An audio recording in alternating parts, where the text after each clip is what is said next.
cet homme refuse la chimiothérapie alors qu'il a un cancer du côlon au stade 3, son traitement alternatif est surprenant.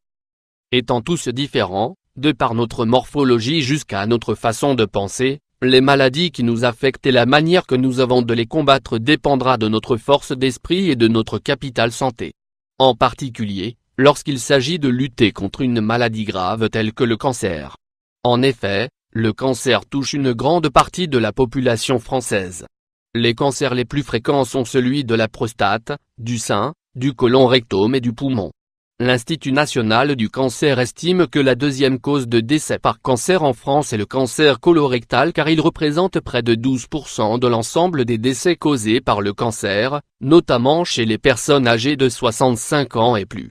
Le cancer colorectal désigne une tumeur maligne apparaissant dans les cellules au niveau du côlon ou du rectum.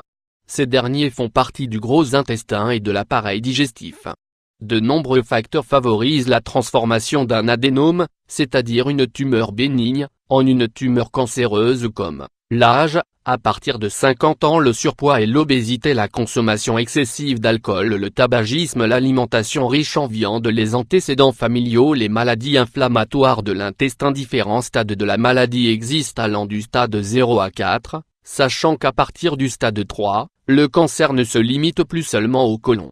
L'apparition des symptômes du cancer colorectal se fait lorsque la maladie est à un stade avancé et varie selon la taille et l'endroit de la tumeur.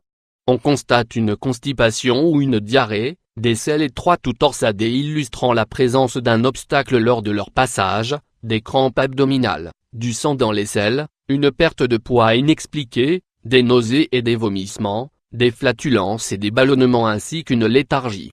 Plusieurs traitements existent dont la chirurgie, la parotomie ou célioscopie, qui consiste à retirer le segment du côlon où se situe la tumeur ainsi que les tissus graisseux, les vaisseaux sanguins et les ganglions reliés à ce segment, et la chimiothérapie qui se caractérise par une cure de médicaments anticancéreux dont les risques d'effets secondaires sont fréquents.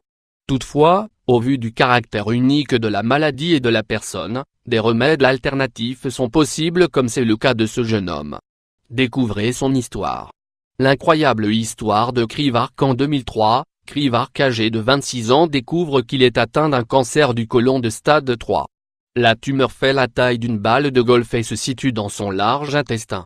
Kri subit d'abord une intervention chirurgicale afin de retirer la tumeur. Les oncologistes lui proposent ensuite la chimiothérapie mais à l'encontre de l'avis de sa famille et de son entourage médical, il refuse et préfère se tourner vers une méthode alternative.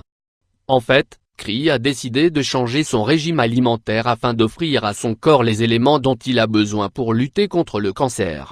Afin d'améliorer son système immunitaire et détoxifier et régénérer son organisme, Kri s'est mis au régime. Il a supprimé de son alimentation les produits industrialisés, il a réduit les protéines animales et il a privilégié les fruits et les légumes ainsi que les jus de fruits frais et les smoothies.